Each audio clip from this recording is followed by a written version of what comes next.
Well, good morning. It's an enormous pleasure to welcome everybody to this very, very special ACUADS and DDCA conference. To introduce myself as chair of ACUADS, my name is Professor Kit Wise, and I'm Dean of the School of Art at RMIT University, which is hosting this part of our annual event. My thanks indeed to everybody for being able to come together across the different corners of Australia. I understand the weather is against us in Melbourne and I think ACT. So fingers crossed on all fronts for our individual and collective Wi-Fi capacity. Before we begin, I'd like to introduce a recorded welcome to country from Marwe's Carolyn Briggs of the Boon Wurrung Foundation. Nikos, you're able to play the video, thank you.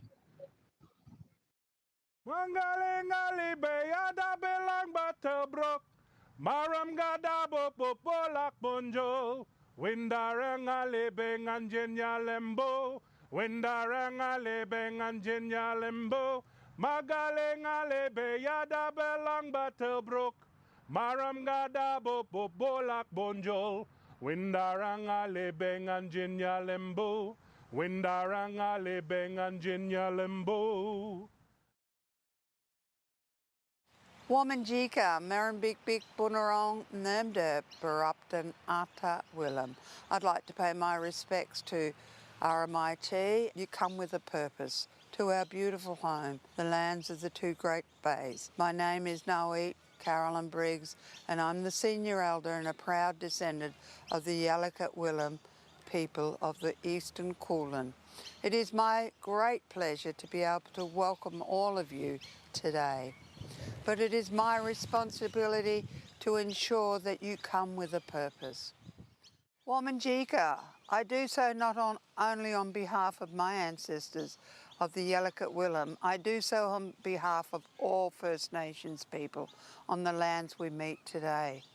The First Peoples across Australia all share a special connection to the lands and waters of their ancestors that has not been disconnected since millennia. Despite the dispossession, the displacement, the discrimination that we've all experienced over the last 200 years, this connection dates back to our creation stories. For the Boon Wurrung, our creation stories tells us about Bunjil, our creative spirit, who travels as an eagle and how he created the lands and waters around where we meet today. He also created the Kulin Nation.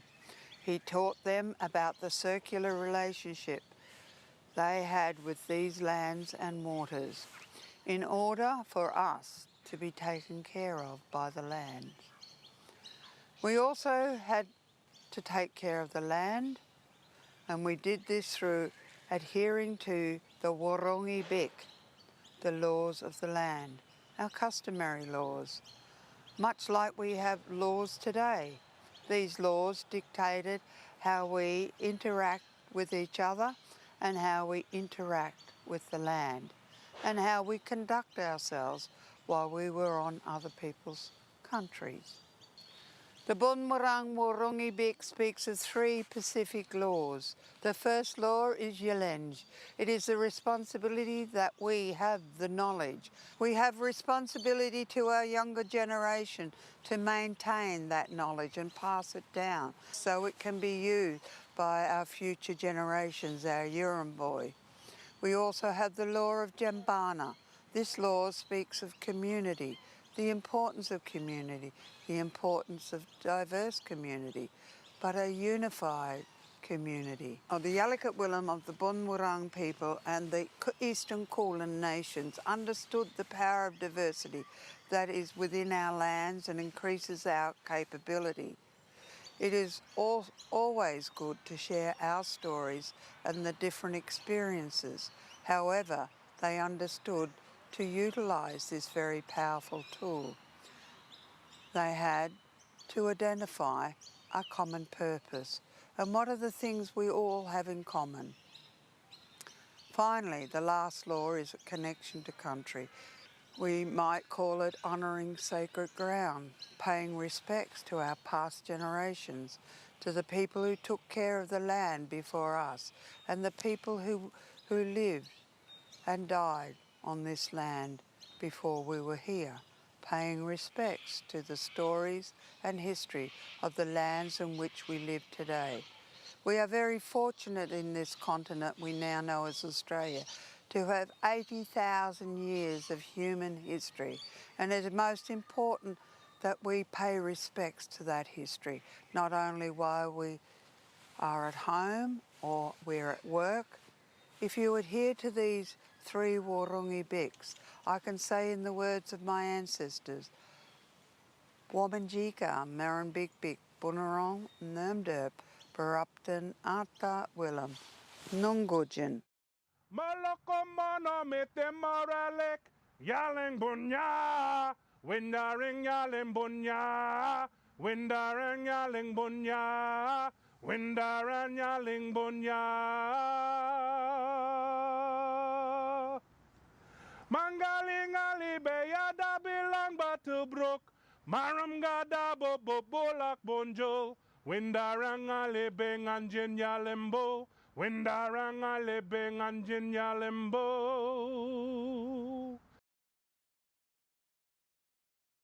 It's again a great honour to thank Ngāwiri Caroline Briggs for that generous welcome, and on behalf of ACUADS, in fact, to speak for the first time our organisational acknowledgement of country. And so in the spirit of reconciliation, ACUADS acknowledges the traditional custodians of country throughout Australia and their connections to land, sea and community. We pay our respect to their elders, past and present, and extend that respect to all Aboriginal and Torres Strait Islander peoples here today. With sincere thanks for my board colleagues, Associate Professor Lyndall Williams and Associate Professor Catherine Moline, for developing, as I say, our first organisational acknowledgement of country. Those ideas that Ngāwiri Caroline shared around community and connection, I think have never been more important. As we've navigated through COVID and as we look to a future beyond, the need to work together, to form networks and perhaps new models of networks is acute. And so that is the focus we've identified for this year's conference. And we're delighted to already network that proposition with our dear friends and colleagues in DDCA, the Deans and Directors of Creative Arts, who held an initial launch session yesterday and are joining us today. Sadly, we are doing this online, so briefly to speak to some of the Microsoft Teams dimensions, to those of you who are new to this format, we would encourage you to use the chat function to post ideas, questions, comments, and the plus is that we can extract that chat later for feedback and reflection as we review towards next year's conference. Please keep your video and microphone on mute until we get to the Q&A part, unless you are presenting, of course. It just helps with the bandwidth and any noise issues. If you would like to raise a question or interject, there is a raise hand function at the top of the screen, a smiley face with a little wave above it.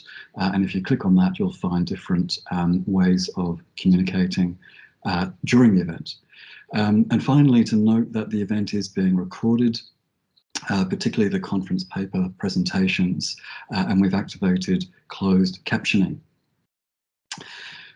Before we do go into a discussion around these themes of networks, I'd like to give a brief update or recap of the previous sessions yesterday, which were led by Professor Clive Barstow of Edith Cowan University. And I'm really grateful to Clive joining us at a fairly ungodly hour over in WA to help us think through some of these connections.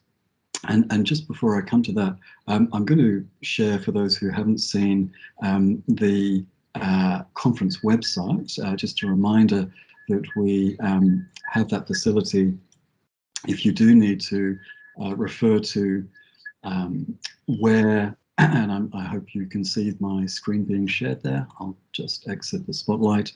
Please let me know if you can't see the screen. So the conference website holds all of the abstracts, identifies the themes we'll be running through of ecosystems and post-human networks, decentering networks, online working resilience, and local and global COVID networks.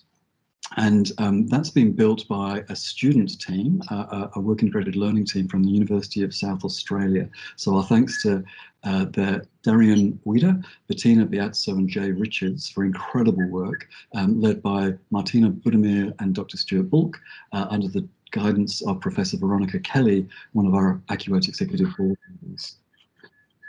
While we're showing off, I'm also going to briefly share the new ACUADS website. And this is an important moment for us.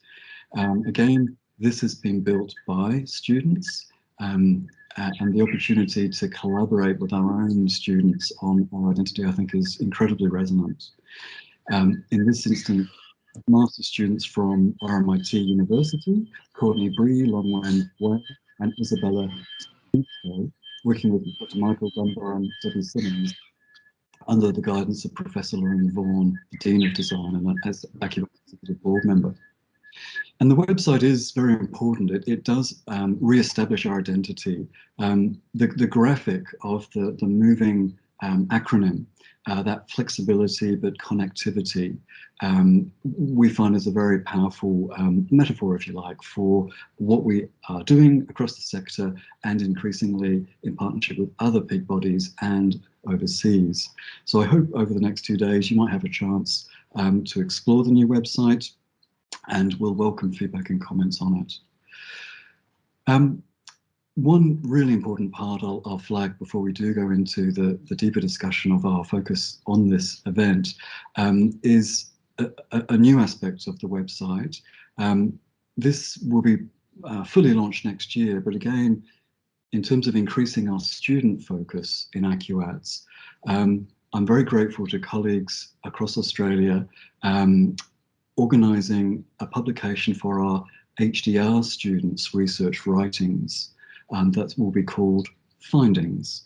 So in terms of looking towards the next generation of academics, Findings will be a showcase of an edited and selected collection of the best writing emerging from our research engaged students across the creative arts, focusing on visual art and design, and we hope including the graphic design of an annual publication. So again, very proud to be able to share some of the innovations and developments coming from ACUADS this year. But back to the focus of today and the theme of new networks. Yesterday we heard from peak bodies in the UK some extraordinary benchmarks for, again, this idea of collaboration or coming together. I'm going to briefly summarize or point to some of those references that were shared yesterday. So the Creative Industries Federation, based in the UK, I think running for nearly 10 years now, an extraordinary body that brings together not just the higher education sector, but very much, if not more so, key figures of the creative industries itself. For example, the BBC, the Tate Gallery, TikTok, major players in the creative arts engine that is growing in the UK. And their approach to identifying the value of creative arts was inspirational. One of their projects is UK New Artists, which focuses on a collaborative approach across universities, I think in the Midlands region of the UK, to showcase and promote emerging creative arts practitioners, not just nationally, but internationally. But very, very interesting to see diverse universities coming together in much more collaborative ways to advance the careers and opportunities for their graduates. A third remarkable example is SHAPE.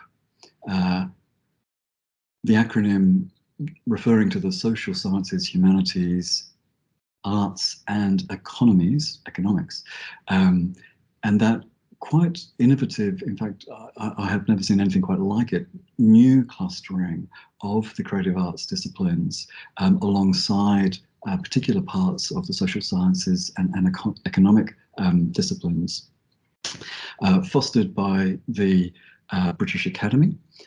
Really, as was outlined yesterday, a concept more than an institution, but a set of relationships that point to new ways for, in our case, art and design, to speak to its value and to partner and collaborate in new ways.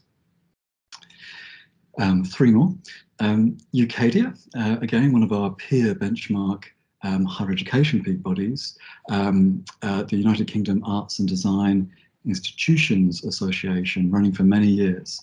And it's been exciting over 2021 to have them reaching out to us. A number of us have been involved in keynote presentations for their conferences, but also in return to speak to them about how are they collaborating and helping to assert their value, not just to government, but to society more broadly. The last two references, and we're moving from the UK back home. Many of you will know that recently a fascinating, again, I'll describe it as a think tank, was established in Australia, A New Approach, or ANA, which focuses on, as I hope you can see on the screen, informing discussion, public policy, by bringing together key decision makers and stakeholders in industry that help to refresh, reset, rethink the value of the creative arts. Again, coming from industry, but engaging, of course, with the education and research sector. And finally, for those that aren't aware, I did want to point to our beloved Nitro, the voice piece of DDCA, the Deans and Directors in Creative Arts, and indeed of creative arts and higher education sector here broadly. It's been an incredibly dynamic year, hearing from particular discipline clusters, their responses to COVID and their predictions for the future. And ACUADS hosted a particular issue, I think in August, if not September, on the futures of art and design. We'll come to the discussion that is captured here and really captured the end of yesterday's thinking around what could a collaborative network of creative arts identities consist of and achieve. I'd like to now bring in my colleagues from both the ACUADS Executive Board, and again, I'm delighted to welcome Professor Clive Barstow, the Chair of the Deans and Directors of Creative Arts, just to help unpack some of those ideas, pieces, topics from last night. Noting we finished at 7:30 p.m. Australian Eastern Time, so I'm sure we've all had a sleepless few hours mulling it all over. Clive, I don't know if I can come to you first, just for your broad reflections on what was covered yesterday.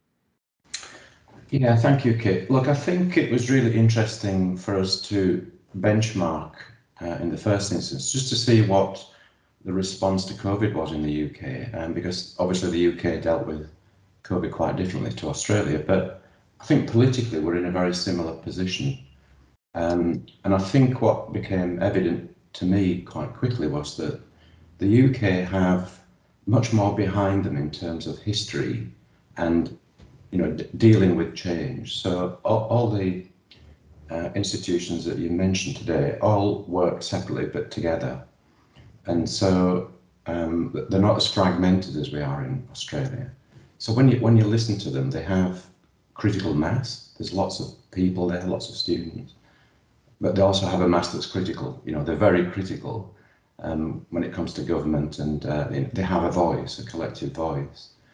And so I think for us in Australia, we are a little bit behind this, and it kind of spurred a conversation later in the day about how do we speak with one voice in Australia. So it's not that we're trying to dissolve peak bodies or anything, but there is a moment when we need to speak together. So whether that's a forming a creative industries group, or whether it's a shape type initiative or what, I think that's something that we discussed quite seriously at the end of the day.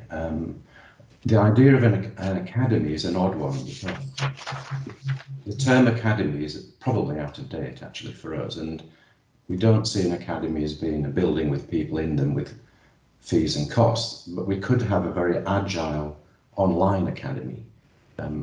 So we're thinking of ways of including people, but in a very agile way, which is quite easy with this technology. So that's where the discussion went. But I think, look, generally, just benchmarking with the UK was really great, because they are a bit ahead of us in terms of voice. And since yesterday, we've had invitations to join CHEED and join SHAPE as a member, and I think that will be really good for us, because again, in our arguments, we need to have a global argument. It isn't just an Australian argument.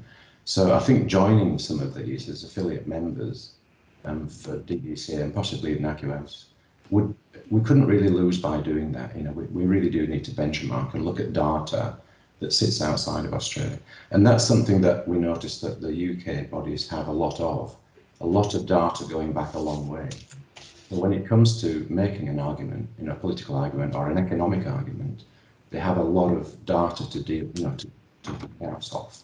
Again, it's something that, again, we don't have much in Australia. So I think it was a pretty intense discussion. Very thoughtful. I mean, it left us all thinking, which direction do we now go in? Because there's lots of options for us now. But I think the later discussion about some kind of peak body, some kind of formation of minds linked to other such like network, which is a theme for today, obviously, is the next step for us probably here. Thanks so much, Clive. I absolutely agree that the use of data, the collection of data, was such a powerful part of their work. And so the evidence-based approach, of course, something that can cut through complexities of academic terminology, etc. One of the data sets that really jumped out at me was the fact that 1 in 11 careers in the UK are based in the creative industries. An extraordinary figure. So Denise, if I may, I might come to you for your thoughts as also being on the board of both organisations. Yeah. We learned a lot, I think, about how the UK is addressing some of these challenges. I was thinking of perhaps what are some of the challenges we felt we might need to write. Yeah, I think what's wonderful about the Creative Industries Federation and Lee Hornsby's presentation and Liz Johnson's SHAPE presentation, it actually, for me, it was such a breath of fresh air. I mean, not because we can immediately go and model that, because I fully appreciate the gaps and the differences, but I think it was our differences, our challenges, our scale, that's obvious, scale of both population and scale within higher education and other places, industries. But I think we need a conversation about what we think industries are. I don't think you have to have smoke coming out through a chimney to be an industry. I think we can think very differently about the industries that we connect with. I think there are things out there that we don't think of as industries that we should be, aligning with. But it was the mobilisation and, that we are really not fully organised in ways that we possibly could be in the future, if we could get our breaths, I suppose. Also, the historic, you're right, that historic depth where there's a history of interventions with government and politics in the UK.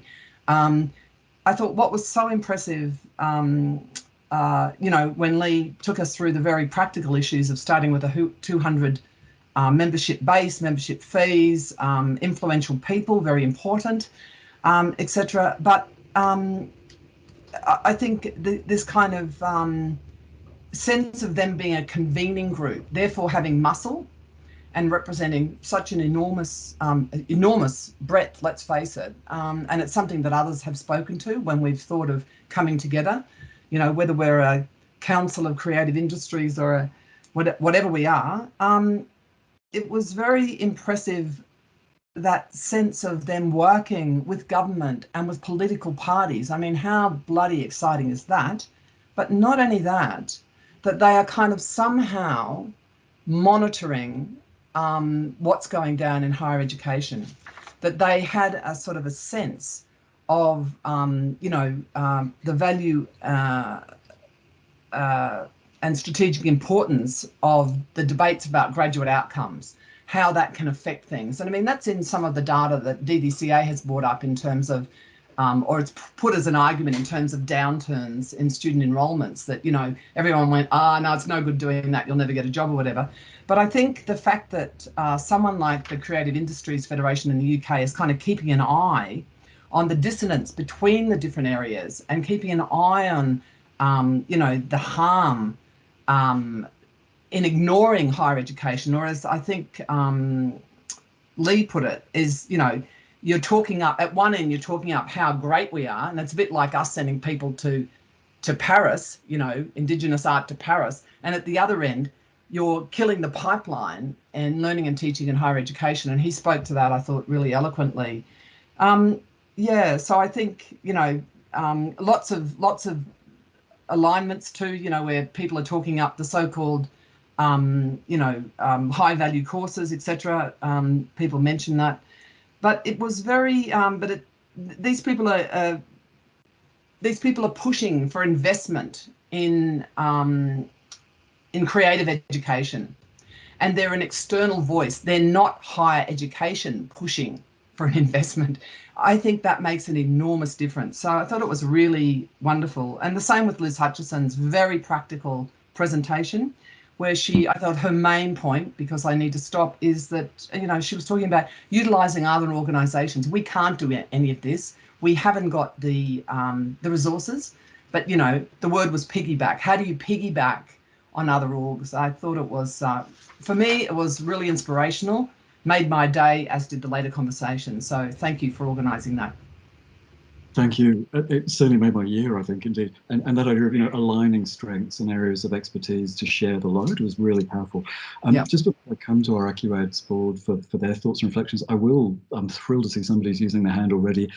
There's somebody called Helen there who might have a comment or question in the audience. So feel free to pop your camera and microphone on, and if you had a question.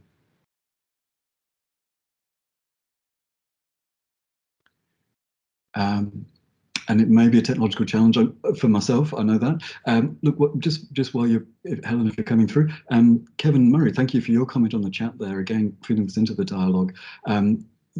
Australia does have unique circumstances, I agree. And on the one hand, from my perspective, perhaps our creative industries are not quite as mature, established, recognised as they are in the UK. I blame the Beatles for that.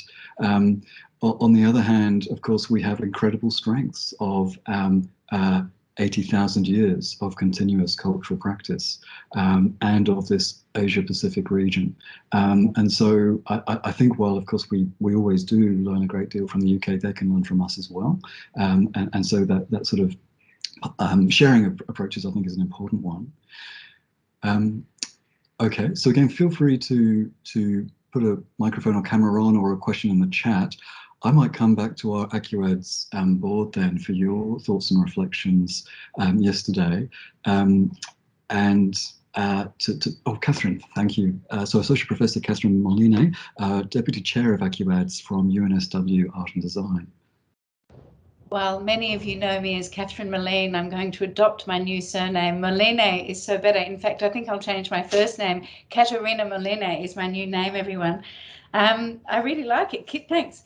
So I just wanted to say how inspiring yesterday's discussion was at the end of the day, and also that I woke up this morning making lists of names of people in lots of industries who can help us kind of build our case and voice to government, because that's really what we're trying to do. So thank you so much, Clive, and everyone for organising that. That was, it really made my day too.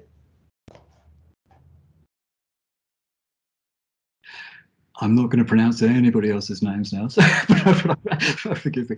But just any other thoughts or comments? Yeah. Andrew. think one of the things that stood out to me yesterday was if we were to look at Dennis Delfabro's presentation about the decline in the visual arts enrolments against the backdrop of the government's initiative for job readiness, and it was quite a stark graph to look at. So I think there is that urgent need there to mobilise people who are not necessarily academics or artists, but these people of influences. So Catherine's idea of bringing together that list of names in some of the presentations yesterday, Lee and Liz's, they were discussing figures like Nicholas Sirota, quite influential in the UK art scene, and they'd managed to mobilise such people, and it seems that we need to do something similar. So obviously we would have the data and the knowledge, but then we need to pass that on to these figures who wield influence amongst government, and that really stood out as something that very important yesterday. I think also, Kit, our data showed a decrease, particularly for visual arts and performing arts, and a bit of an increase for design and media areas. But when Paul Goff came in, he was interestingly said that they'd had an increase in those areas in students, and that's because the response to COVID was different. So they didn't really lock down in the way that we locked down. So that might be a good sign for us in the future. So it could be that we might get a surge in applications in a post-COVID world, because they were basically in a non-lockdown situation compared to Melbourne or Sydney, for instance. So I think our data, is pretty grim, but I think it paints the picture of where we are now and where we've been since the beginning of COVID. I don't think it particularly predicts what will happen after, hopefully. And just to add to that, I think that the UK has a much better way of looking at the longitudinal data on employment for the arts compared to Australia. I think that that's going to be somewhat skewed even for them over the last 2 years, from what we know of people leaving the arts industry through this period. Some people will never return to the arts sector, but I think that it's just something we don't do well, is keep that longitudinal data. Maybe there's some kind of alumni, metric that we can use. I'm not sure how we do that, but I think it was a really inspiring afternoon, and about bringing all of those bodies together somehow is really, really would work in our favour in that, both the longitudinal data and moving forward as a more powerful body. It's been interesting how hard it has been to get data across our sector even. So I know DDCA was doing work this year inviting the schools of art and design and other arts across the country to give information on 5-year trends, restructures, changes, etc. But I think we only got 8 responding, which is understandable. These are frightening times. There's a sense of competition, perhaps Hunger Games emerging. And yet the benefit of finding ways to share and work, to build evidence collectively is going to be critical.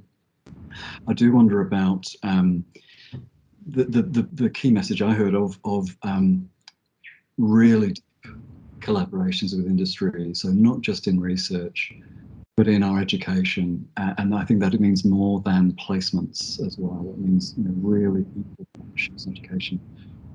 Almost a fusion or an osmosis between industry and the academy. But again, that notion, Kit, of what industry is for us is very different.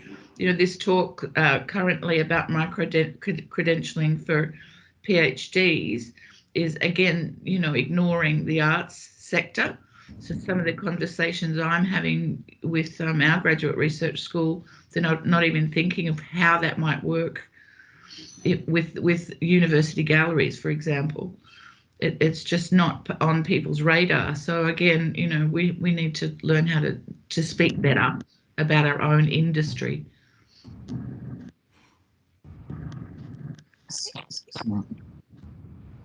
Thanks so much. It was a fabulous day. Thanks so much. PSA Clive.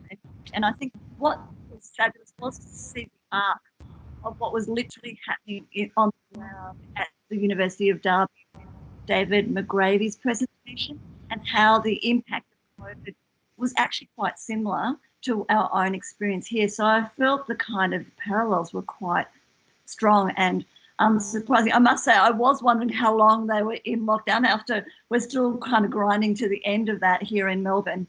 But certainly that kind of rapid movement to technology that we've all been going, oh, we should get onto that. And actually no one has never done it until we really had to. You know, and also talking about the benefits, you know, the positives that are coming out of that space with the opportunities, which we'll speak to later, of networking more globally. And I think that's been a real strength. But equally at the same time, coming out of these lockdown experiences, the actual value of us with a face-to-face, real-time, real-life education. And for me, and I'm so looking forward to this afternoon, the impact of that on the well-being of our community, those live, non-atomized, individualistic experiences of pedagogy and how we can move forward with that. What also struck me in this last conversation that we turned to, which most of us have been talking about just now, which the difference between Australia with these larger bodies is actually, to use the atomized term again, separate.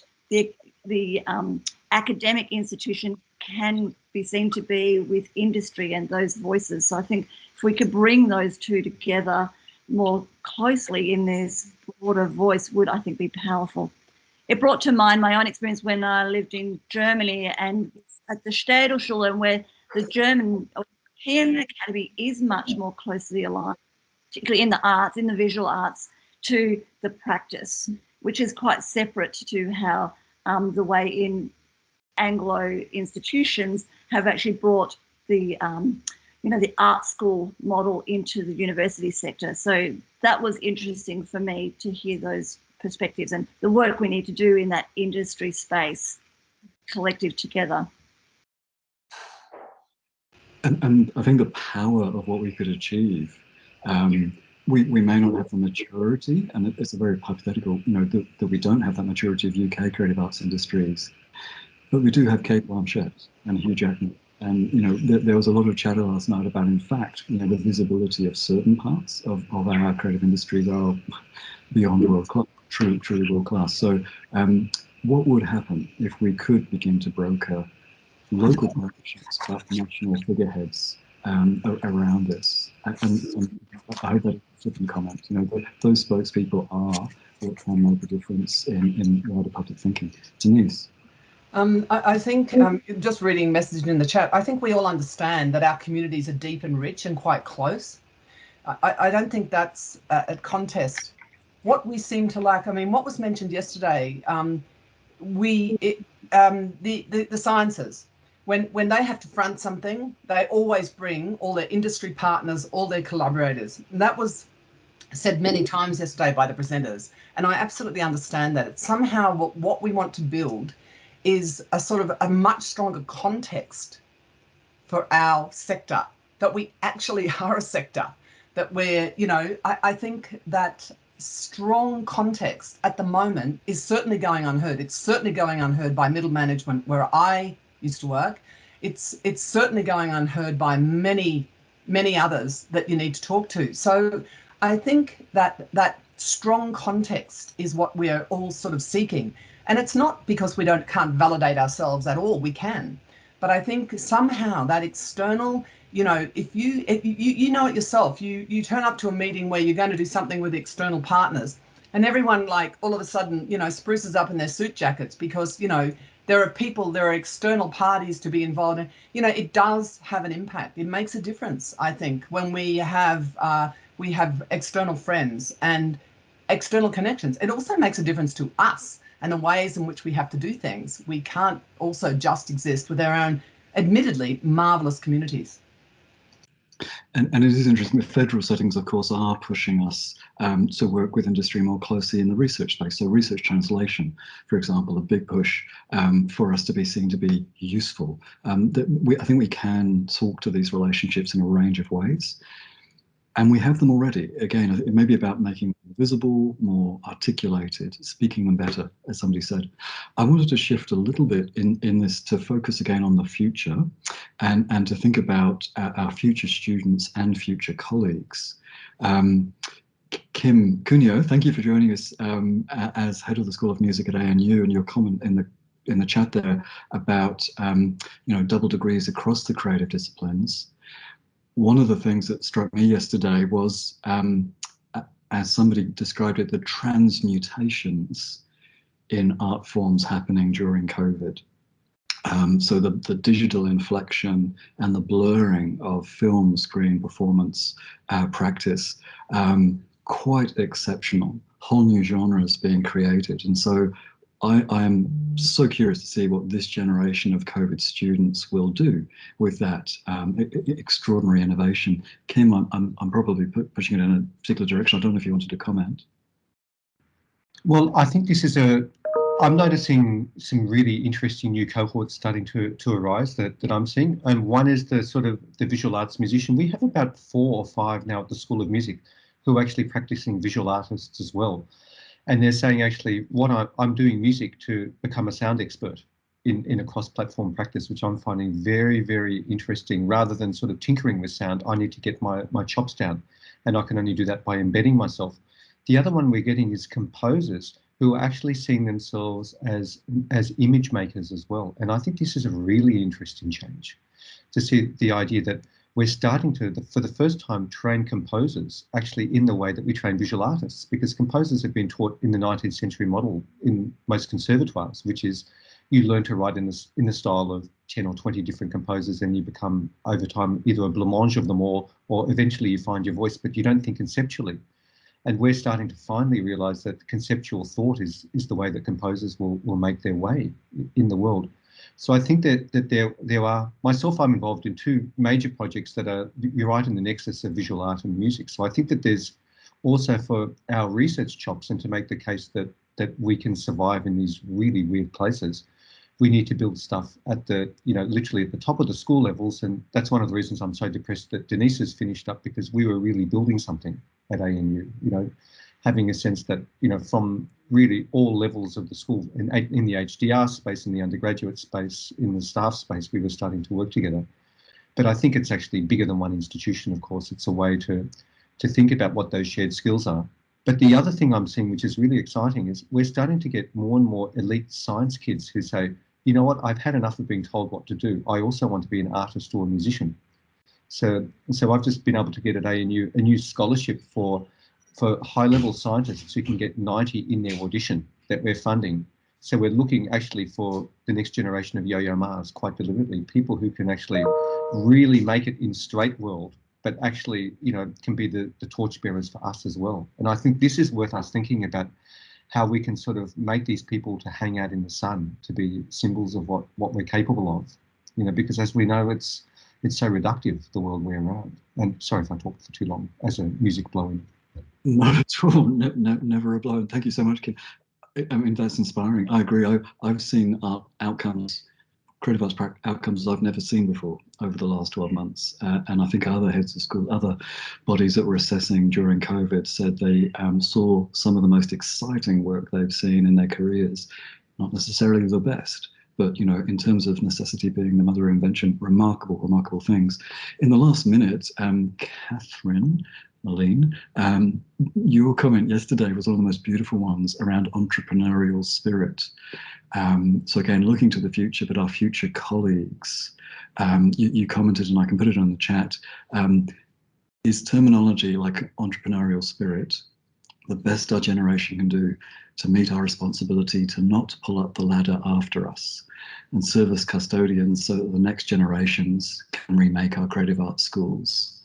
I don't know if I'm sorry to put you on the spot, but just to elaborate on how we do hand over to the next people in our seats. So what I was thinking of there is that if we continue to, what's the word? Have I had enough coffee? Give in to government demands that are limiting and narrowing of our fields. And my 5-minute presentation yesterday, I've chucked it on the floor with all of the other drafts. I can't find it now, but started with, are we really making our field any stronger by becoming more and more specialised and siloed? Is that really how any of us work? I don't think so. I've always worked across a number of fields. I know most people that I work with are the same.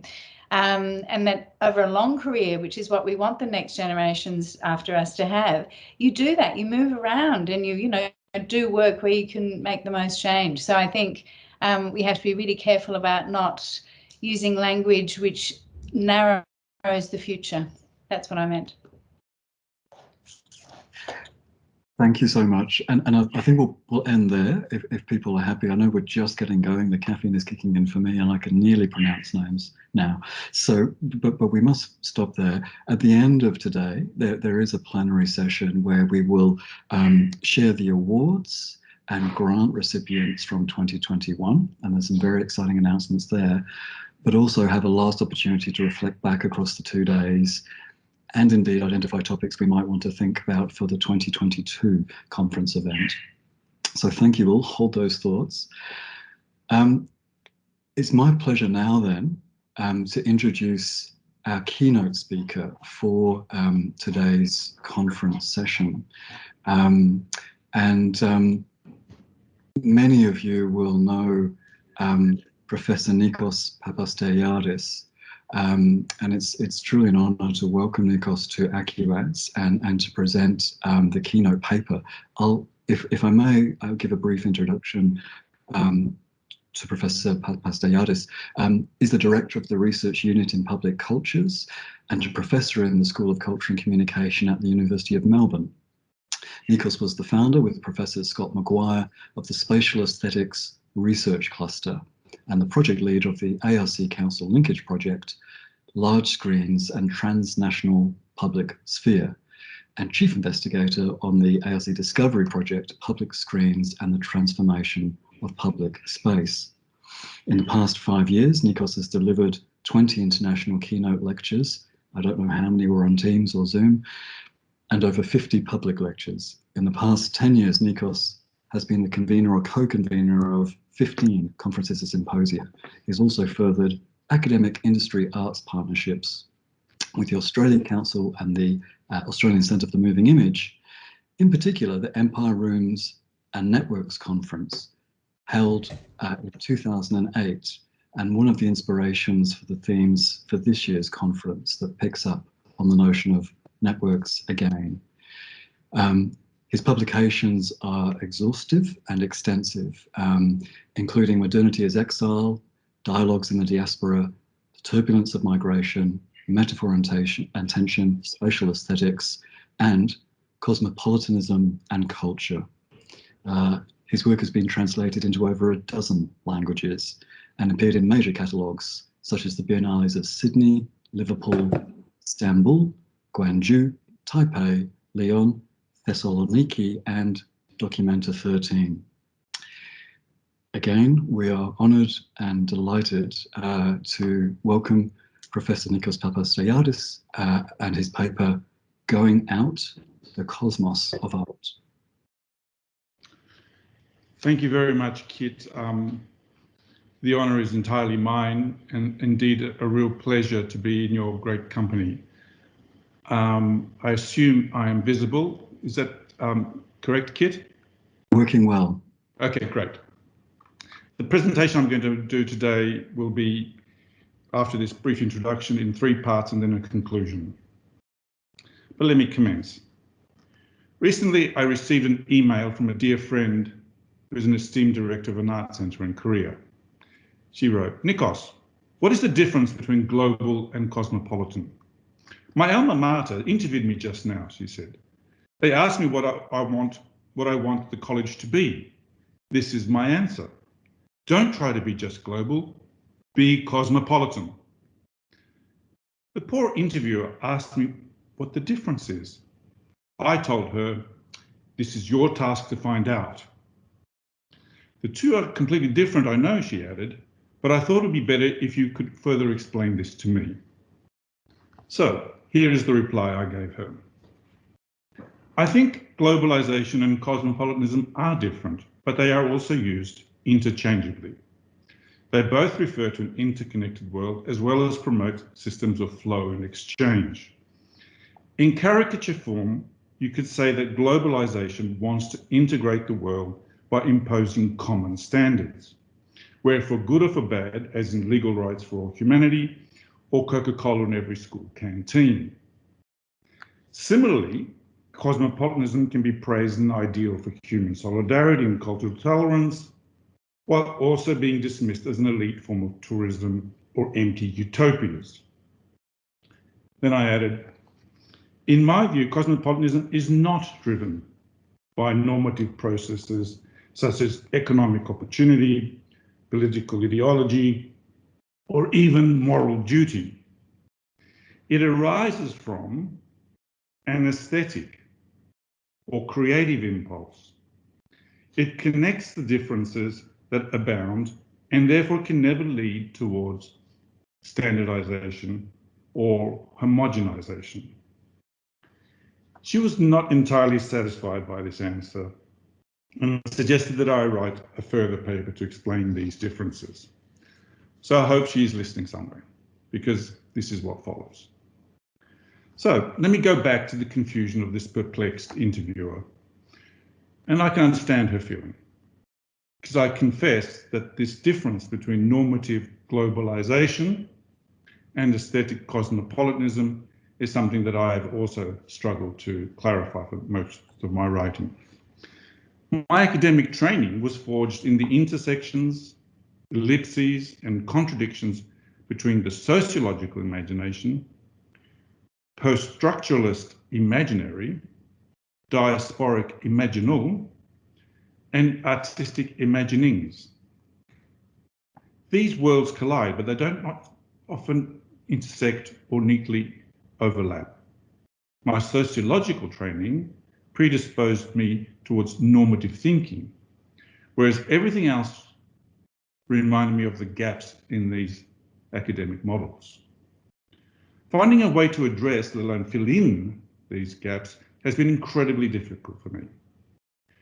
Even though my career in writing has always taken the artist's point of view as foundational, I've also sought to relate this perspective to political struggles for justice and an ethical commitment for cross-cultural understanding. At one level, establishing this relationship between aesthetic practice and normative pursuit of justice and equality is not difficult. Artists are often the first to insist that art has a political and ethical agenda. Hence, when you consider the example of artists like Emily Jessier, Tania Bruguera, Francis Alice, it is not difficult to find connections between their visual practice and a political or ethical agenda, and that this agenda is often expressive of a wider cosmopolitan vision. However, finding a conceptual language that can encapsulate the entirety of these visions is not so straightforward. The aesthetic and political discourses are often skewed by different frameworks and shaped by contrary drives to the aesthetic. And this tension, in my view, is particularly evident in the standard tradition of the cosmopolitan imagination. At the center of the cosmopolitan imagination in the modern time is the work of Immanuel Kant. The two most prominent contemporary figures that have extended this vision are Jürgen Habermas and Jacques Derrida. Now, I've gone over these texts with great care and attention, and I have full admiration for their efforts to align the duty of hospitality and empathy for the other as the twin pillars from which to build more moral forms of governance.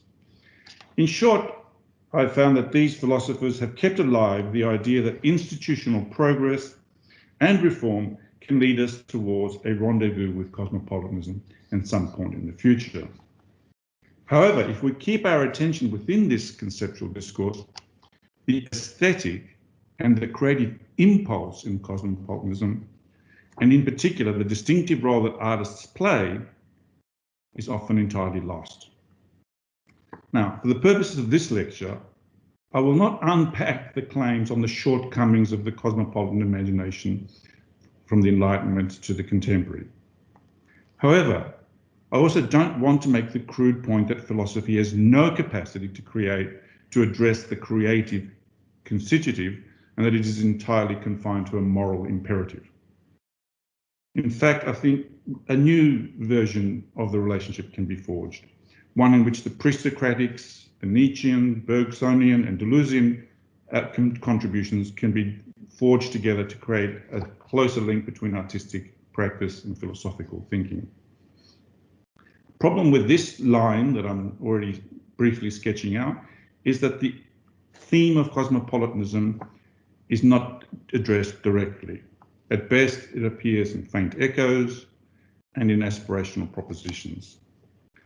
However, I still believe that if we do reboot these earlier visions from the ancient world and connect it via Nietzsche to the contemporary figures like Deleuze, then we can find a stronger and more fertile link for rebooting the way in which cosmopolitanism may be linked to aesthetic and creative practice. In particular, I would argue that the idea of the cosmos in cosmopolitanism, which Kant and the Enlightenment figures wanted to put to the side, found it too big, too difficult to comprehend, and let alone to articulate. If we reclaim that concept, I think a new, more interesting connection to aesthetics can be forged. In particular, the idea that cosmos was also a concept for creation. Again, I don't have time to fully unpack this theory, but I really want to see how the idea of the cosmos can be the pivot point between normative and aesthetic cosmopolitanism. So what I hope to achieve in this presentation, this lecture today, is to reboot the cosmos in cosmopolitanism, not just the polity, the political, but also the aesthetic, the creative. And I want to sort of not necessarily get involved in a debate between the good and bad, the shortcoming, the advances in the normative versus the aesthetic, but also to show how in the artistic world, in the artistic imaginings, a certain perdurance of cosmopolitanism exists, a certain rethinking and constant exploration with the concept of the cosmos. So let me begin by showing a video.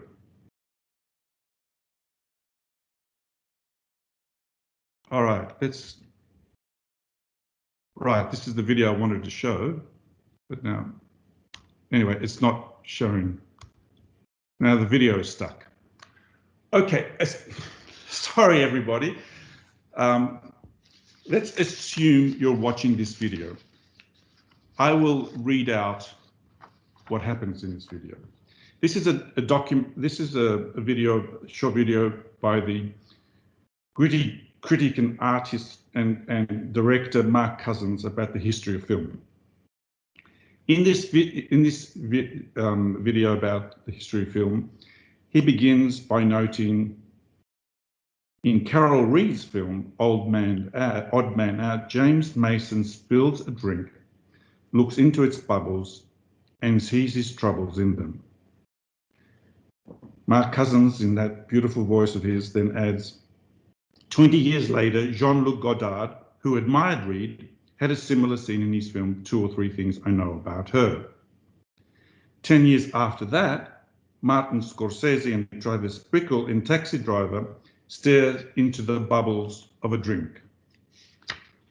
Cousins adds, Scorsese is a fan of Reed and Godard and small spheres, it appears. Now, I would say, in these sporadic effervescent film scenes which portray the moment of contemplation, a point in which a person's path may suddenly change or a deep understanding that might finally come into the surface, Cousins adds a further plaintive comment in the voiceover to his documentary.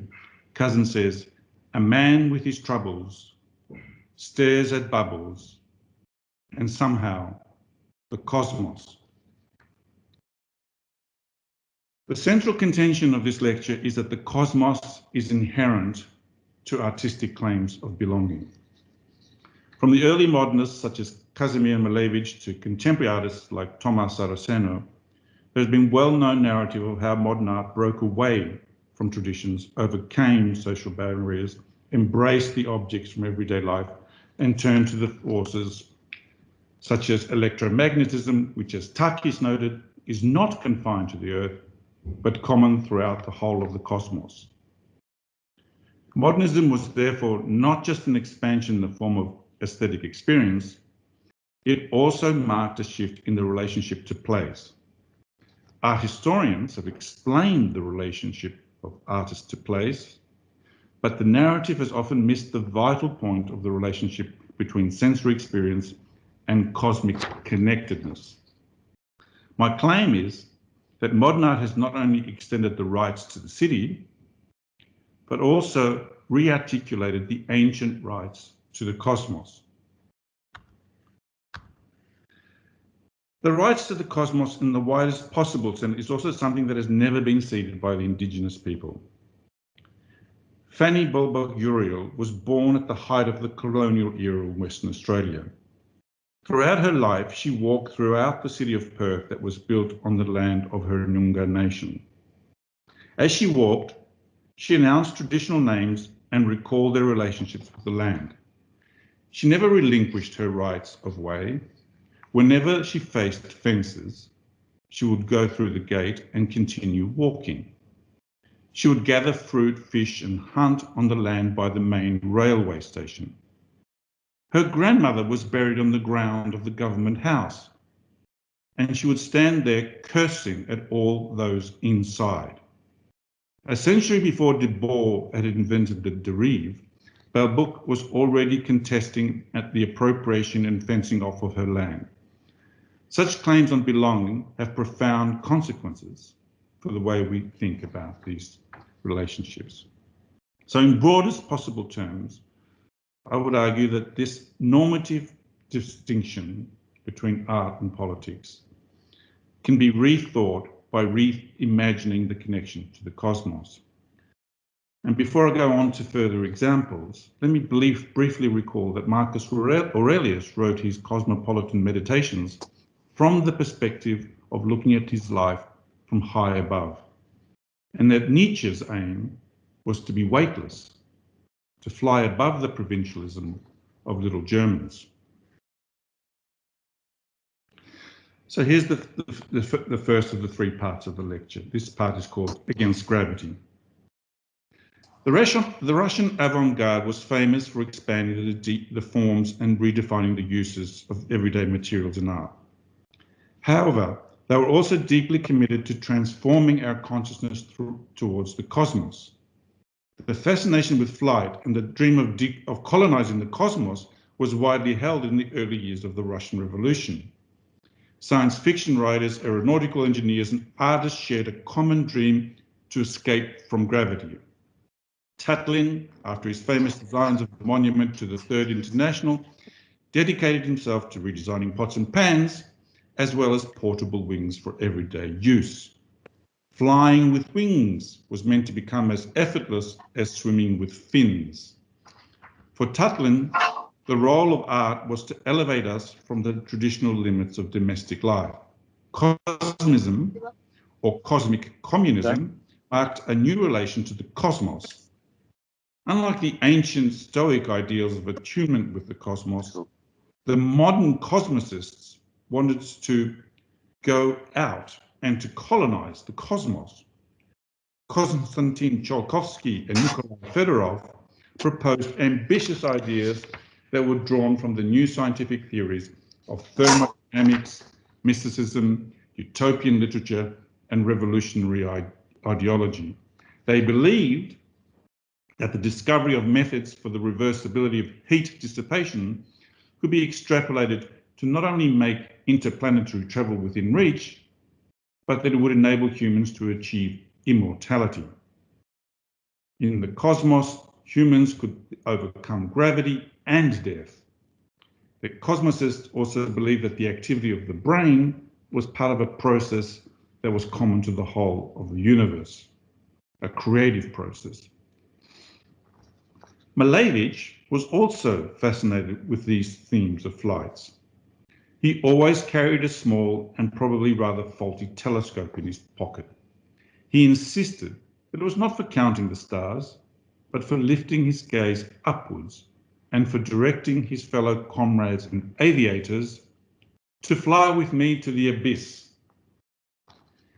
He believed that domestic apartments should be redesigned as platforms for flying cities. Malevich's famous painting of black squares were not just experiments in the negation of pictorial realism, they were gestures of creative negation, an idea that is resonant with the mystical ideas of kenosis and expressive of a search for a superorder. He believed an abstract form was able to assume all possible forms and therefore transcend the experience of alienation, material alienation. In this notion of the abstract form, there was also an appeal to the principle of immutability and simultaneity. Malevich wanted art not just to go out of the traditional role of depicting the earth, he wanted to be all in with the cosmos and for all of art history to be present in each artistic practice. The Belgian artist Panamarenko claimed that artists' highest purpose is to devise a way to leave the earth.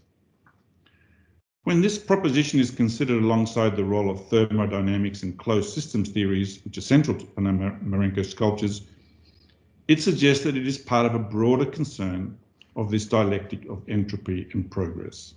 Panamarenko continued to make flying machines which, despite constant tinkering and very elaborate theoretical investigations into thermodynamics, they never seemed to get off the ground, or at least not in any sustainable manner. His sculptures were earthbound, static, and the technology is closer to the pterodactyl than to the stealth bomber. The promise of liberation is held, but only in a paradoxical way. That is, by using the limits of technology to prove the miracle of nature, and in the process to approach air as a medium and the stuff of sculpture.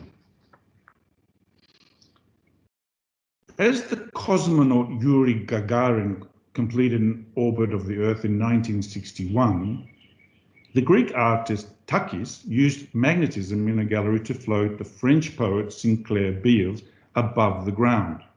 Same time, Emmanuel Levinas, the Lithuanian philosopher and Jewish mystic who taught at the Sorbonne in Paris, was also in awe of Gagarin's orbital journey. Going beyond the stratosphere was for Levinas an opening up of the world to a higher responsibility. It was a step towards embodying an ethics of cosmic companionship. Takis repeatedly stressed that his art was action in space rather than the illusion of space. Art was not confined to a physical entity that was subject to entropy, but rather was also part of the switching and refreshing of the circuits of wind, electricity, and light. And we certainly saw a bit of that last night here in Melbourne. Hence, the cosmic force of electromagnetism is neither a purely scientific nor mystical element, but rather the fundamental material of art. James Turrell, a former pilot who airlifted Buddhist monks out of Chinese-controlled Tibet, stated that the aim of his work was to heighten this tactile feeling for sensing place. He says, "My works are not a looking at, but a looking into." His major land artwork, Rodenkroter, is located in an extinct volcano. It is an intricate ensemble of rooms connected by tunnels and containing apertures to the sky that are aligned with solstices. These encourage the viewer to allow for a dilation in a sensory and perceptual experience. Within this enveloping atmosphere, boundaries fade and the eye no longer focuses on discrete objects or follows discrete narrative pathways. All the sensory organs are immersed and yield to a mode of reception that becomes a kind of multi-sensory feeling. In the museum installations of Sky Spaces, Turrell uses mist to enfold interior and exterior. Silence, darkness, the dissolution of edges, and graduated lighting provoke a yearning to reach out into space and touch the atmosphere. Yuggerabul, the great philosopher of atmosphere, noted that as light has the effect of clearing sensory perception and thereby creating space, it not only extends scopic perception, but also vitalizes the objective presence of space itself. He therefore contends that Turrell's installations, the light spaces both become mysterious and light itself becomes objectified. This next part is called Other Places and the Hideouts of Time. This is the second part. While the Russian idea of colonizing the cosmos was of course short-lived, the embrace of the cosmos as a field of energy has never been relinquished. For instance, in the summer of 1916, Paul Klee declared in his diary, "I am a cosmic point of reference, not a species." In the 1920s, Alexander Dorner rearranged the collection of the Landesmuseum in Hanover and advocated that the museums should not be treasures or vaults, but elastic spaces that amplify the relationship between art and life. The atmosphere, he says, in these galleries, which included all sorts of everyday materials, was to lift the visitor towards a superspatial reality of pure energies. André Breton decried the sterility of the museum and proposed that the driving motivation of surrealism was the cosmogenic interplay between imagination and reality. Robert Smithson echoed the surrealists when he declared that museums are tombs that expunge the energy of an artwork. He criticized the persistence of a bland universal history, complained about the stultifying effect of a muted atmosphere of reverence, and was frustrated by the separation of high art from everyday life. Smithson believed that the bright lights of the museum only serve to conceal the abyss that exists between the differences inside the museum and the congealment of vital energies that operate outside. He feared that the institutions of art would immobilize the eye. Smithson also upheld the view that as art enters the public domain, its aim is neither to claim an autonomous space nor find redemption within a ghetto, but rather to establish a direct relation with, and I quote, the elements as they exist from day to day. In this famous land artwork, Spiral Jetty, it should be noted that the aesthetic intervention was deployed at the end of a mineral basin, the end of a waterway. It was also an expression of Smithson's long-term fascination of the hideouts of time and the fulfillment of art, as he called it, as a cosmic rupture. Lucio Fontana famously incites sharp cuts into his canvases to, as he said, open up the space, to create a new dimension for art, to tie it to the cosmos as it was expanding beyond the restricted place of painting. Juan Downey, a pioneer of video art in the 1970s, and his early videos which interspersed anthropological footage from indigenous communities in South America with banal travel scenes from road trips in the USA, Downey claimed that going out with a Sony Portapack not only represented a moment in which the moving image could be democratized and incorporated into the contemporary vernacular, but it also added that it was opening us up to a universe which is overlapping an interrelated system of energy.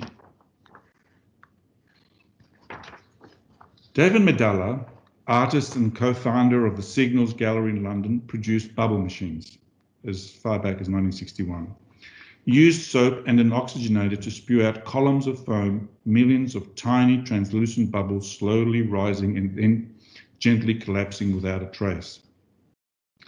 This kinetic sculpture was expressive of the artistic ambition to embrace the ephemeral and experiment with the transformation of matter into energy.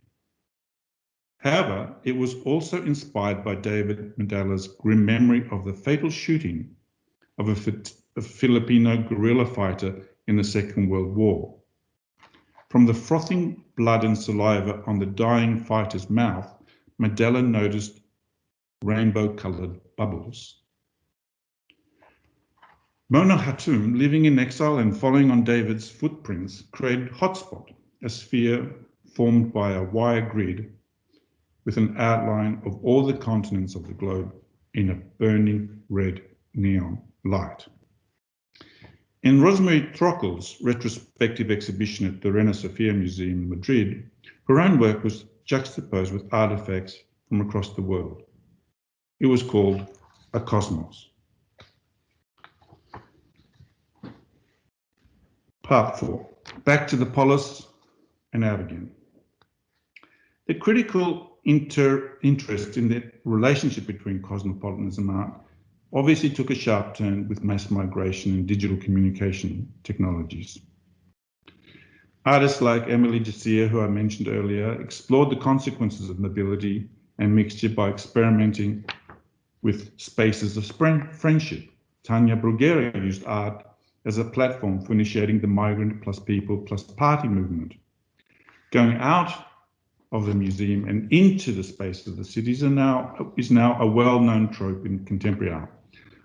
Famous examples like Rafael Lozama's Hammer's Victorial Elevations create vast public spectacles by incorporating interactive media systems.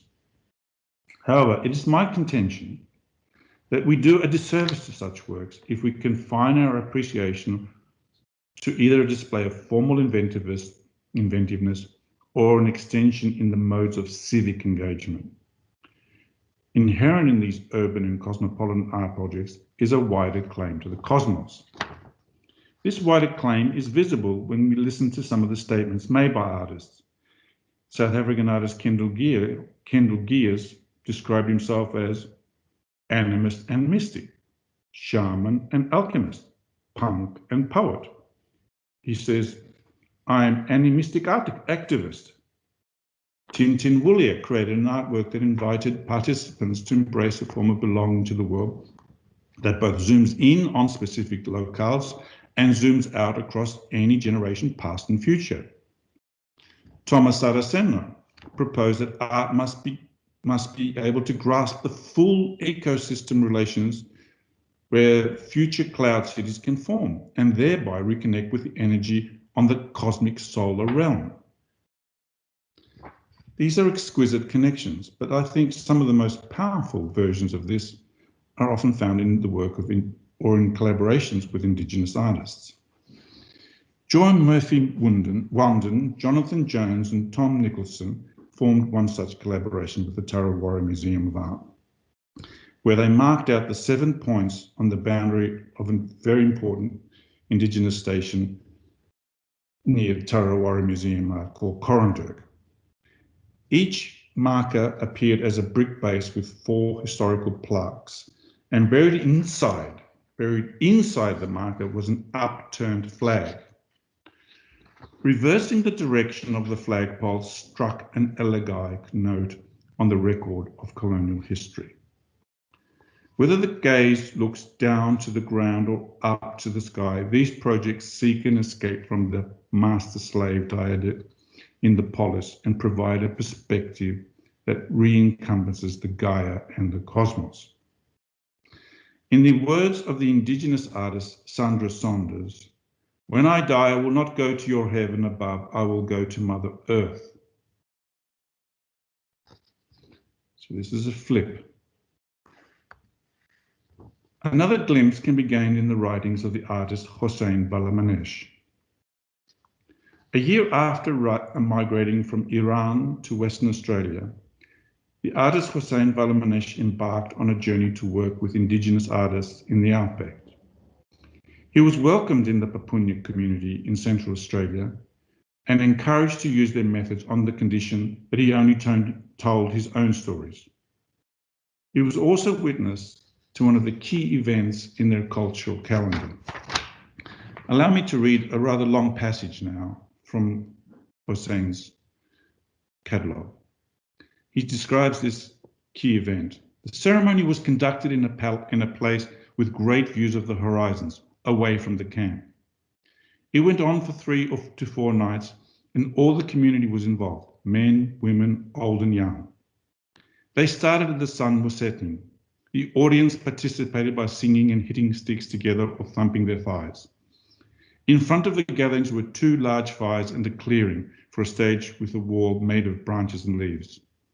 Behind this were dancers who came out in small groups, thumping the red earth with their feet and making a cloud of dust. The singing got louder and dry sticks were thrown into the fire for extra light. On the first few nights, the dances continued until midnight, but on the final night, there were more people gathered and a sense of anticipation and excitement was in the air. Like the other nights, the singing and dancing began around sunset, but did not stop at midnight and continued with more vigor until there was a hint of light in the sky. The dancing in front of the wall had stopped, but singing continued, and we felt attention turning towards the east, although there was nothing to be seen. After a while, we could see 2 small spots shimmering on the horizon. The singing became louder, and we realized that 2 spots were 2 men dancing and slowly coming towards us. They must have started their dance a long way away, and as they came closer, we could see them more clearly. They had tall headdresses on, and their painted bodies were covered in sweat. Then we witnessed the rise of the 2 morning stars from the spot where they had started dancing.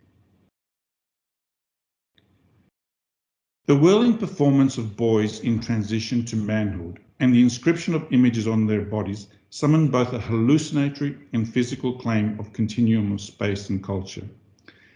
The performances enacted both the vitality of ancestral links and the duty of symbolic stewardship.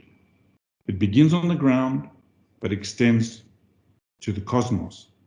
The status of the image on their bodies is thus not an abstract depiction, but an embodied declaration of a haptic space-time connection that fuses time and space. These performances are orientation exercises. They direct the young men to be artists of their lives, to both adopt traditional symbols, but also adapt them to their circumstances. In the word of John Marwangel, the way I paint is my own idea, from my own thinking. I change the law. We are new people. I am chemist man myself. The past, therefore, is not just a metaphor for making meaning in the present, and the energy of a painting is not confined to the depiction of matter and motion. The point of going out into the world was at odds with these modernist manifestos that required a clearing away of past traditions and destruction of hallowed spaces. These images were illuminations that were conveying the glowingness of the fire or the smokiness around the tree, thereby manifesting an auratic quality of the everyday. Art on the body, and then art that was made on bark and canvas were all at once the constellation of spatial, temporal, social, and cosmic relationships. So now I want to go towards my conclusion. So here's my conclusion now. I'm sure that most people are familiar with the aporia in art history, a simultaneous discomfort with the limitations of national perspectives and a reluctance to disavow the national canon. That's the tension, but I think that's very common. My colleagues Charles Green and Ian McLean have led important new initiatives to get beyond this blockage and open up a new post-national perspective. I'm sure that much of what I have discussed today appears utopian and at odds with methodologies that are still loyal to historicism. However, what sort of world picture theory can capture the cosmic aspirations of art? Is the cosmos in art not just a place that is out there, but also an energy that shapes the way we make space attractive and meaningful? A critical vocabulary that can speak to this orientation and grasp the scalarity of the cosmic horizon is not yet in operation, in my view. It will require more than an extrapolation of national perspectives and a supplement to the tracking of international networks in art. In fact, it will need to rethink the place of perspective in art history with the propensity to classify the role of parts in a unified whole and open itself up to a kind of field vision, a way of seeing that is alert to relational and open-ended processes by which bits interact with others and form iterative clusters. Finally, we might expand the idea of the context of art beyond our territorial horizons and permit the appearance of a panoramic view that R.B. Warburg yearned for at the beginning of art history. In an optimistic way, this can be seen as a reform, redrawing the boundaries of art and appreciating the feedback between energy and form is a way of revitalizing knowledge and being more open to the creative processes. Getting beyond the confines of small conceptual boxes is, of course, a service to human intelligence.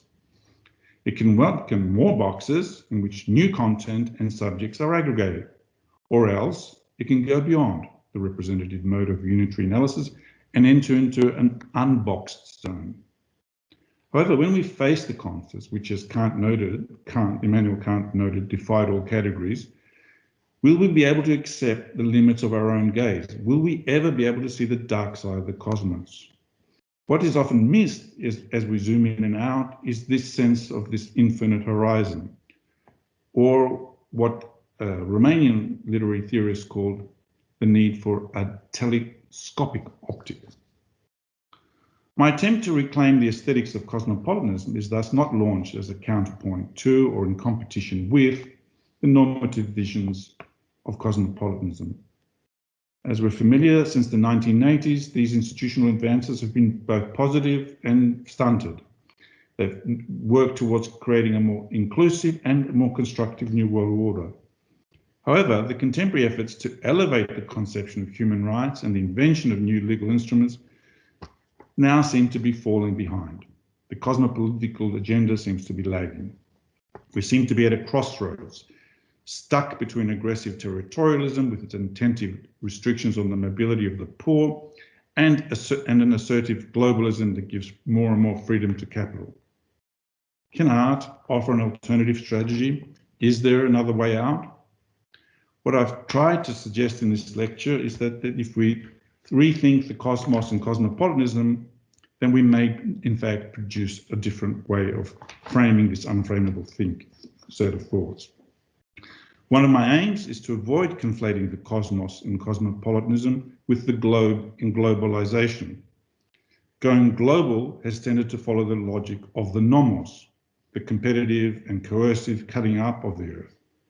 Against this paradigm, we can assert that the aesthetic orientation in the cosmos is to be open, to be curious, to be caring. The rights to the cosmos must now be conceived not just in terms of common humanity, but also as a kind of companionship with all that extends from the tiniest elements in nature to every galaxy in the universe. This endeavour is linked with others such as the post-anthropocentric foundation of interspecies cosmopolitanism and pluriversal cosmic entanglements. One would have to be a fool to think that the world is now moving closer towards its destiny with cosmopolitanism and to this assuming that justice is just around the corner. But I insist it is also equally blind to ignore the perduring cosmopolitan visions in art. Thank you. Thank you so much, Nikos. That was a spellbinding, breathtaking presentation. Thank you immensely for sharing that vision of the cosmos. I am going to invite questions from the audience as we have a little time, if that's okay. While people are drafting those, and feel free to put them in the chat or raise your hand. A comment and then a question. I was so struck, particularly by your concluding remarks, how resonant they were with the laws of Bunjil, that Marwit Caroline Briggs spoke to at the opening of ACUADS this morning, that notion of care, for example, and even Bunjil as an eagle flying over and looking down was very powerful personally. My question was around those ideas of a field view or panoramic vision. And the role of vision and optics was so strong for me. I was making a jump to Virilio and the digital, particularly as we've come through COVID and these new ways of connecting and looking have been so apparent. I wondered if there is something around a digital cosmos that might be a further manifestation of this idea. Yes, I think Virilio is a very interesting figure in this field, and he has certainly said some quite, on one hand, sometimes hyperbolic, but sometimes incredibly perceptive commentary. And one of the interesting lines he said is that it's about the word line, in fact, is that it's impossible now to trace a story of a life in terms of a line. It doesn't progress in any sense of linear way. It is so iterative, it's so interspersed with so many different forces that it just doesn't add up or move in any of those kinds of ways. And that realization that it can't be seen in a linear way is an evocation and a sort of request that we think about things from a field perspective. And that is something that's been happening for a long time, obviously, from the beginning of the 20th century and certainly now, as we sort of try to expand and realize our place, to stop thinking about the world as something that we're looking at, but to think about the world as part of a cosmos that we're in. And when we stop that first point, which is to think that we are somehow detached from the thing that we're looking at, but immersed in it, then that produces a whole different set of relationships and puts completely different emphasis on the word relationship. And so that's what field perspective is in the first instance trying to sort of acknowledge, to acknowledge how interconnected we all are, and to also see how these connections operate in so many lateral kinds of ways. And so whether it's in psychology to talk about a situation rather than a person, or in sociology to talk about the habitus, or in field theory that physicists have tried to develop and expand upon, there is this sort of widening of the horizons of vision and relationship. So I think that's a crucial thing.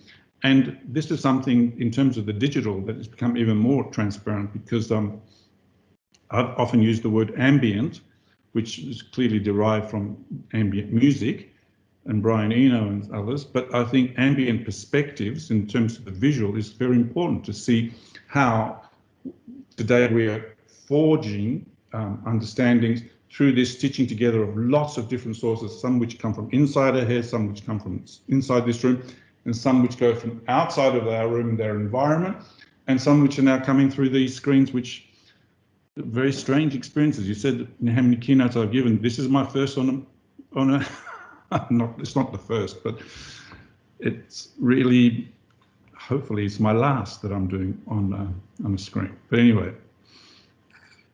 It's a thrill and delight for us, I have to say. So we're so grateful for you working with the technology. There are questions coming in the chat. So I'll come to David Sakira first. Simon Biggs had his hand up, and then the following questions in the chat. But David Sakira, and wonderful to hear from you. I hope VCA is well. If I paraphrase your question, is there a difference between works of art that contain cosmological references or iconography and works of art that have a cosmological quality, i.e. they invoke a certain kind of experience? Could you share your thoughts on that? Yeah, that's a very good question, David. Thank you. Contain and evoke are, of course, suggestive that there are different ways of approaching the work. But I guess what I'm also trying to work from is how the impulse for creation, the impulse is also connected to the idea of the cosmos.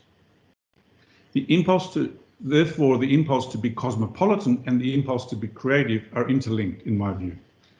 And this is obvious even in the etymology, because cosmos in Greek means not just the physical sphere, and in Greek the entity of the universe, right? Cosmos also is a term that in modern Greek we use for the whole of humanity, but in the ancient word, cosmos also referred to the activity of making a space attractive to the other. The effort to build an environment that is welcoming, the effort to adorn yourself so that you're seductive, the ways in which we use language so that it gives rhetorical force, that it becomes persuasive and interesting to others, is called cosmos in Homer. So the cosmetic, hence the word cosmetic, and the cosmos are centrally interwoven. And so that's because the ancients thought that where does the capacity for creation come from? And it is not just a product that is human, because it's divine. Creation is seen as divine, and therefore it must come from the cosmos. And so this idea that when we have something that contains cosmological references or evokes a cosmological experience, I think is only possible if there is a shared impulse. And this is something that I think it's important to now excavate. And that's why I made that brief polemical point that the cosmopolitan tradition has been normative, because it's been focused on moral duties, political structures, ethical conduct. And that's what Kant and everyone after Kant, including Derrida and Habermas, have focused on. However, a counter-philosophical tradition has also explored the way in which creativity, this is from Deleuze all the way back to the pre-Socratics, creativity comes from a connection to the cosmos. So thank you for that question, David. Thank you. Thank you. I'm going to come to Simon Biggs, who had his hand up. And so, Simon, I don't know if you want to speak to your question or pop it in the chat. Can you hear me, Kit? Yes. Yes, great. That was a terrific presentation, Nikos. Really interesting, thoughtful, inspiring. But I have a question. Your vision of cosmopolitanism appears or reads almost idealistic in an almost modernist manner, with your discussion early on with Malevich and even Terrell. At the same time, you're embracing a multicultural and intercultural vision of cosmopolitanism, as evidenced in your discussion of Alamanesh, Indigenous art, Hammer, etc. However, there is an apparent disjuncture between these tropes. The first, associated with what can be typified as an internationalist monoculture, and the other as a diffraction of society into an atomized multiculturalism. How do you propose that gap is bridged? That's a very good question, Simon. And the tension that you're describing is one that I'm very uncomfortable with. And there is tendencies that you correctly and accurately identify that I think are directly in conflict with each other. If we interpret the modernist moment as going towards a new monoculture, then of course that erases the cultures that have preceded it or exist around it. If we interpret the multicultural moment as a fragmentation of cultures and a multiplication of cultures, then that makes real cross-cultural dialogue virtually impossible, because it just refuses to relinquish any authority from within, other than the one that is formed within cultures. And so that would produce a ghettoization and at best a multiplication of diverse cultures, so that there are just lots of little fragments in a mosaic. My commitment and conviction from the outset has always been that cultures have a capacity to generate specific and important and valuable perspectives and deep reservoirs of knowledge, but that doesn't mean that they're exclusive or rigid or hermetically sealed. And similarly, I don't believe that the modernist ideology or ideal was ever towards a flattening of all other cultures, but rather was a reactivation of all other cultures in the specific articulation of a superculture or a culture in general. So that relationship between the particular and the general, the particular and the universal, is a constantly dynamic one. And so the only way in which we can understand, I think, either the idealism of modernism or the pragmatism of multiculturalism is in terms of the necessity for dialogue and the openness to a shared cultural orientation.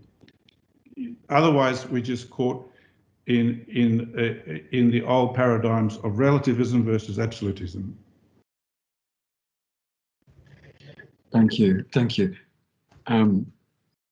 Which certainly we won't have time to resolve today, of course.